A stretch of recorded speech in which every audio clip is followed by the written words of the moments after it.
In this video, we're going to be talking about some of our mat chats that we're having in class, this particular module, where we're talking about street safety.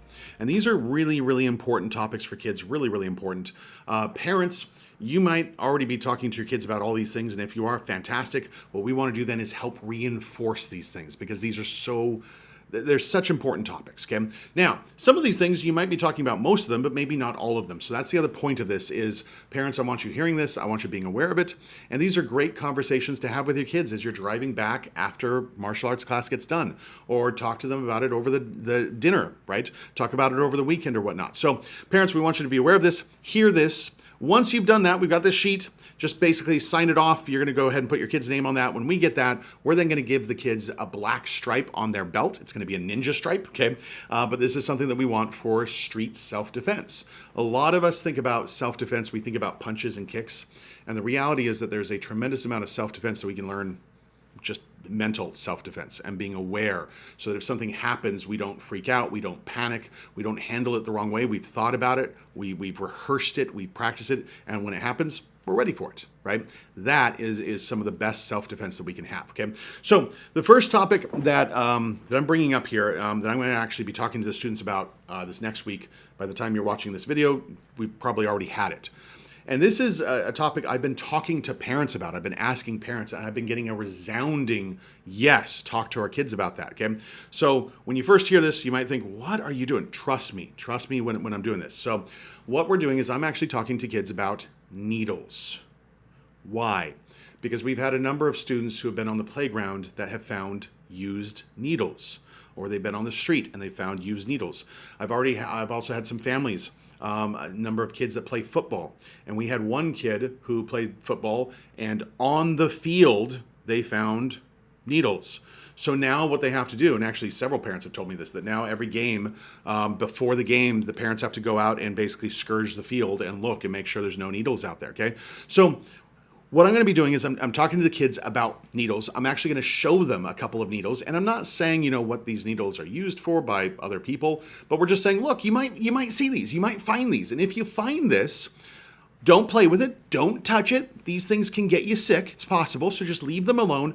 Go get a parent, go get a teacher, go get an adult right away, go tell them.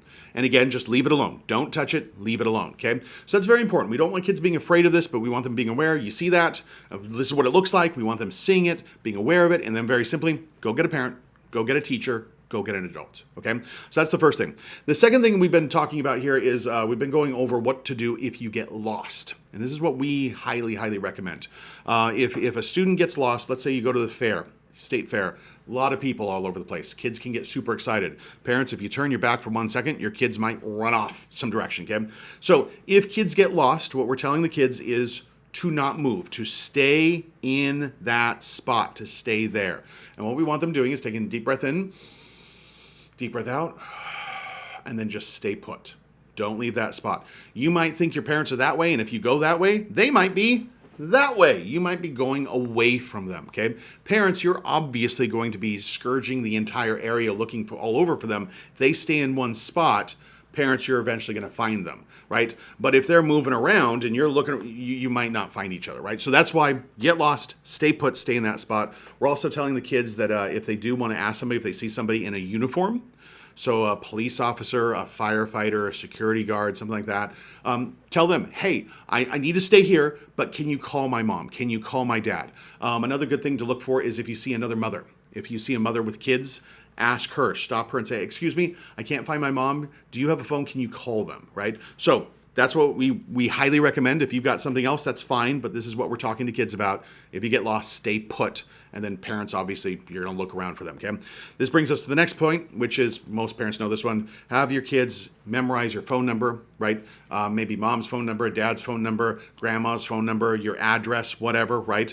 That's really, really important. And actually, parents, this is good for you too. Me, with my own life. I didn't have my wife's phone number memorized. I had it in my phone, okay? Well, what if you get into a car accident and your phone gets damaged? What if your phone gets stolen? What if your battery dies? I need to have that memorized. If I have an emergency, I need to get a hold of her. If I don't have it memorized, that's a big deal, okay? So same thing. Some parents are like, well, I've got a kid, they've got a cell phone, it's for emergencies, that's what it's for. So all the kids need to memorize phone numbers, right? And addresses and all that stuff, okay? The next thing here is we recommend parents think about 3 to 5 other adults that you trust with your life that your kids can talk to. And talk to these people and say, hey, is it okay if I tell my kids they can come talk to you at any time, anywhere, anyhow, right? That's important. And not about, how is the weather, right? But important stuff. Parents, your kids eventually are going to have fights with you if they're not having fights already. As they get older and as they start getting more independent, you want your kids to be able to talk to somebody that you trust. And so maybe if your kids are fighting with you, they might not want to talk with you right then and there.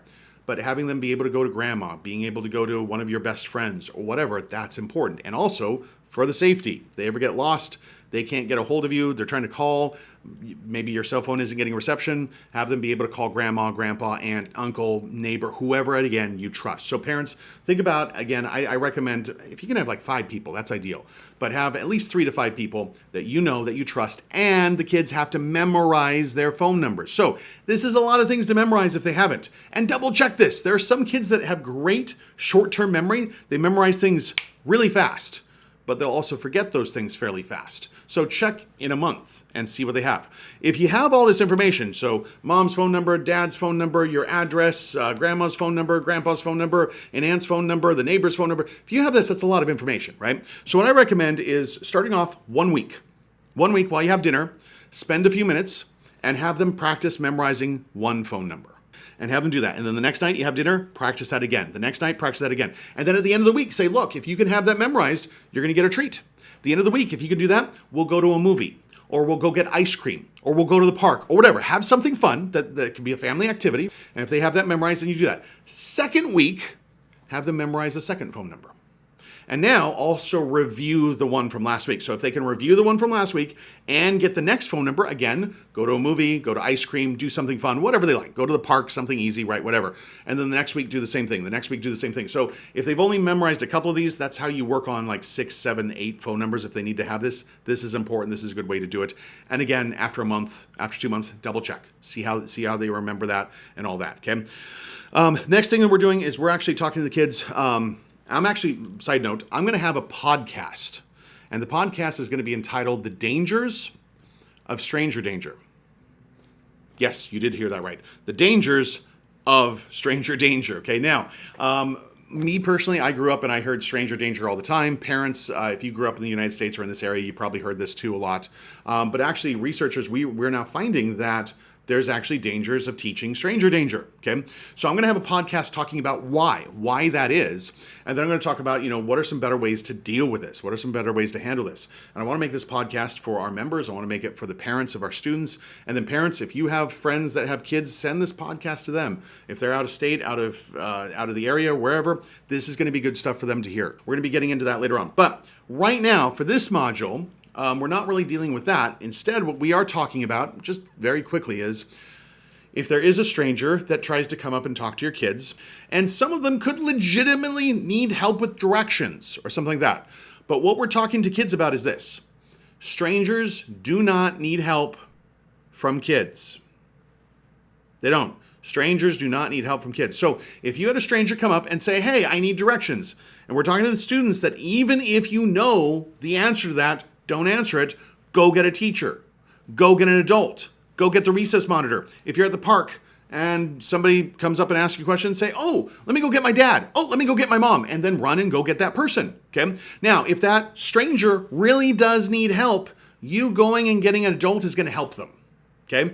But if this is a bad person, they're not going to want you to get another adult, okay? And we always need to tell the adult, hey, there's a stranger, they're coming and asking a question. So if that stranger says, hey, I've got kittens, you want to look at the kittens? They're in my car. Oh, okay, let me go get my mom. And go get your mom. And now with your mom, you could go over and look at the kittens. And if that person legitimately has that could be fine. If they don't, they're going to leave, okay? But we need to tell the parents, we need to tell the teachers, whoever. And parents, if you come over and that stranger is gone, contact the police. contact the police, contact the school or whatever, let them know, because the police need to know if this is somebody that's a bad person. Usually that person is going to come back to that general area.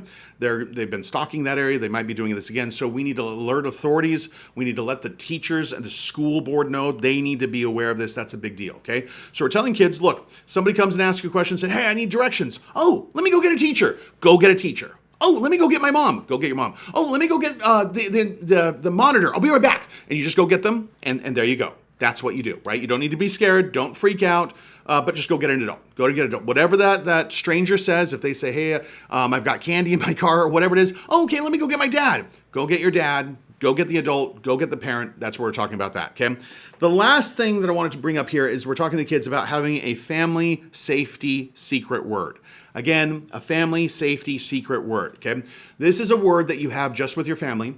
And for example, you might have the word blueberry. That's your safety word, okay? What is that word?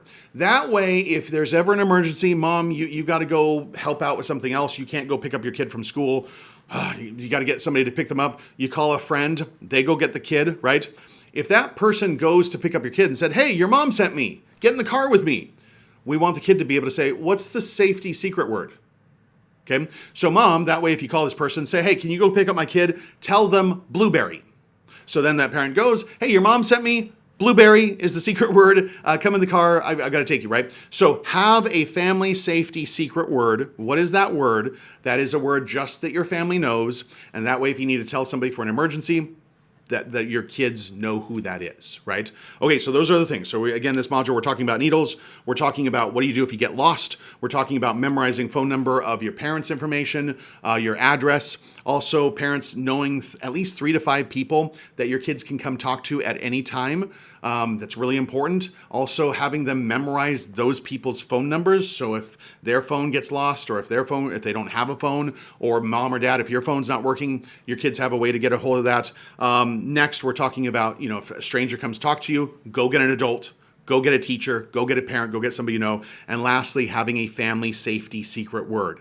So talk about it with your family. What is a secret word? Think about something that'll be easy for your kids to remember, right? And have that word, and then review, every 3 months, every 6 months. Review. Hey, really quickly, what's my phone number again?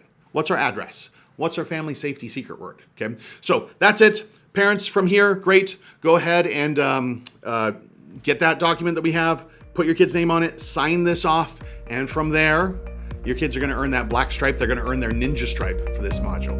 All right, thank you, and I'll talk to you all soon. Take care.